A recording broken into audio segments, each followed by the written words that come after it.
Welcome back, fans and friends, for this upcoming video. I have, and hopefully it's self-explanatory what this is going to be about. So I just saw these on the shelves now. I picked up two Barrett-Jacksons, but I will only be covering one in this video and the next one in the next video.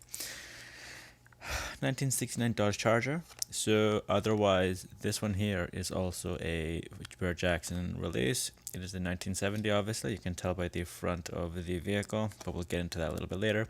This is powered by the Hemi, and it is in the neon paint with white vinyl cover, and it is the RT model of the 1970 Dodge Charger. Covered that in a separate video, so it will not be covered in this video. This is a regular Dodge Charger, 1969 obviously, so it'll share the front of this one, which was Moe's modified 1000 horsepower, blah blah blah.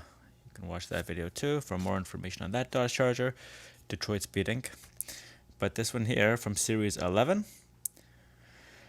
and we have the usual 14 plus 164 scale. There's a nice shot of it there in the background there, as we can see. And I just noticed that most of the Barrett-Jacksons actually have a different background sponsor, but now they started pushing the 50th anniversary for the 2021 year. And so I guess that's exciting news for them. And obviously it's from Greenlight. Limited edition, we will see the number, if there is a number. And as we can see there, some hood deformities. I brought this up with the damage I did to the Camaro last time. And so I will get to the what's written there later on, just in a few seconds. We will just cover all this stuff here. I sometimes forget to cover the... I don't see here the year of production. Oh, there it is. So the 25822, so that's the 258th day of last year. The 14562YY. I don't know what the YY code is, so I will have to look it up. And there once again we have the Charger in all its glory.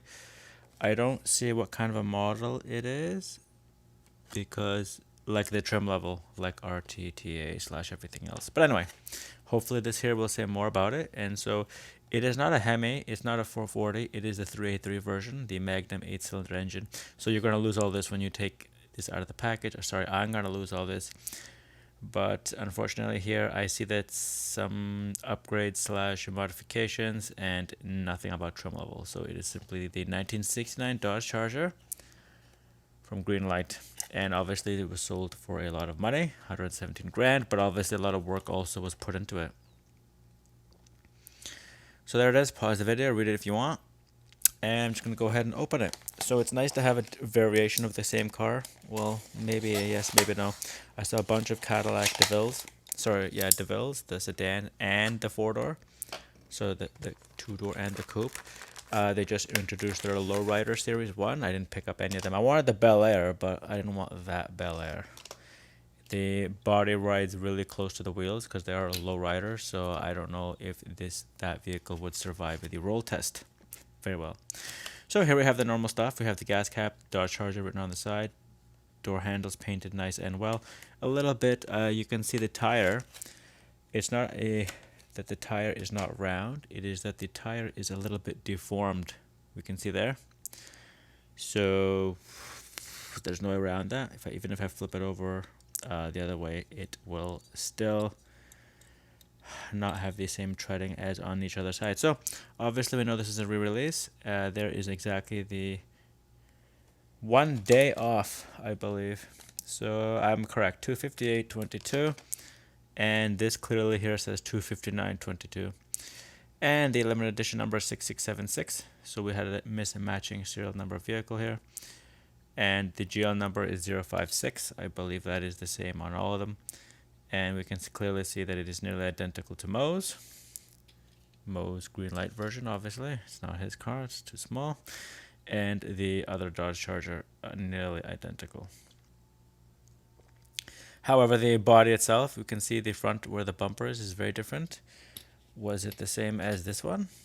Yes, it was, just painted differently. So it shares, obviously, because they're both 1969 models, it shares much more in common. And what I'm talking about is the top casing here. So you see stuff like this. It's completely absent in this one because obviously it's a year later. So Thoughts. I do like, so usually sometimes they do paint these things in. Obviously, this one here has not.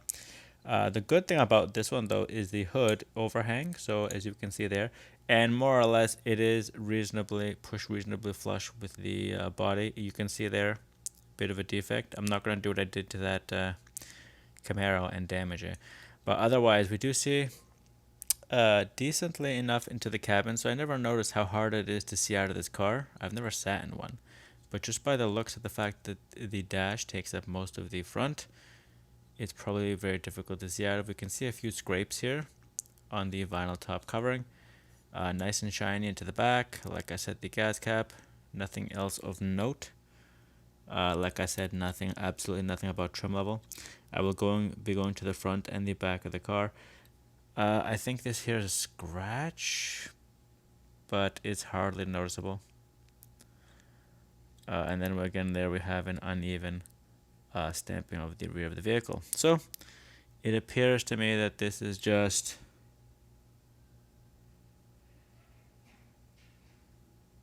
says something there underneath, sorry, above the Barrett-Jackson. It says Charger and then something else, but I have no idea what it is. It's obviously this 1969 is of no help because it is a aftermarket modification, and this Charger is the RT model, and it clearly says RT. But if we'll look there, if I get a magnifying glass, maybe later I will post what it says. But clearly it says something. It doesn't say 383, which would be nice. But otherwise, other than that, we'll just move on. Obviously, the Barrett-Jackson license plate, which is nice, better than getting nothing. And so you can see that's what I'm saying there. I will try and post, if not later on, what it actually says. No other major wheel issues. Like I said, that there is the biggest issue with the wheels. It looks like the rubber was not entirely finished before it ended up on this car. And just going to do a quick push test to make sure all the wheels are where they're supposed to be, and that's on the car. And as we can see, Mo's use a different wheel setup because the tires for that thing are a little bit wider. And this Dodge Charger uses what I call the thin wheels. So the wheels are wide, but you see the base barely comes out of the wheel, while this one uses the long ones. You can see there just how long they are. If I feel like it, I'll cut them down. And so I have nothing else to complain about other than the mismatch number.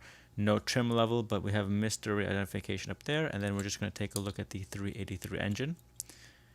And I do like it when they use multiple colors to differentiate the vehicle. We can sort of clearly see 383 on the top there, which is really nice. The circular air cooler, orange engine base, orange top of the air filter, sorry. And it does look really nice. So I'm just going to quickly contrast that with the other engines. That is obviously the Hemi on the right there, the RT model. And then Mo's Mystery 1000 horsepower monster has a sort of like this engine.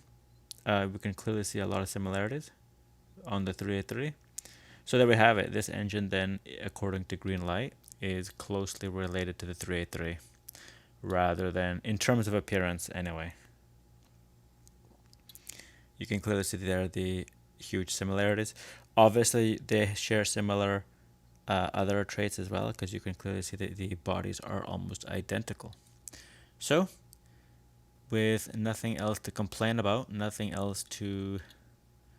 You can see the tire difference as well, like I was saying. I use the larger tires, but the same body. So how they get that effect is they use the standoffs for the wheels. So, with nothing else to comment about, I do like it, so that's why I bought it. Like I said, the only major issue I have with it is this. Once again, Greenlight. And I don't want to do, once again, what I did with the Camaro is I tried to straighten it out and it broke. So here we have it. And unfortunately, it just says Dodge. Yeah, it just says Dodge Charger, and then they've extended the E and the R on the end, so it looks like a separate word, but it's not. So, fans and friends, 1969 Dodge Charger, no trim level given, from Greenlight's Series 11. Their Barrett-Jackson series, which, by the way, I have a lot of their Barrett-Jackson vehicles. They had a lot on the shelf too, but I didn't want to get a K5 or K20 Blazer. They had another Ford Bronco, the new model. I don't need more of those. Volkswagen, they had the van. I think that was an older one though, not a Series 11. But that's the other thing too I'll say about this series is it does not tell us what is on the rest of the series. So you literally just guesswork or go online. So just gonna do the roll test. It goes more or less, no complaints about it. It is rather heavy too, so but we can clearly see the lip issue with the hood. So powered by the 383, this is the regular Dodge Charger from, once again, Barrett-Jackson Series 11. This is Thomas from Toronto. Thanks for watching, and to the next one.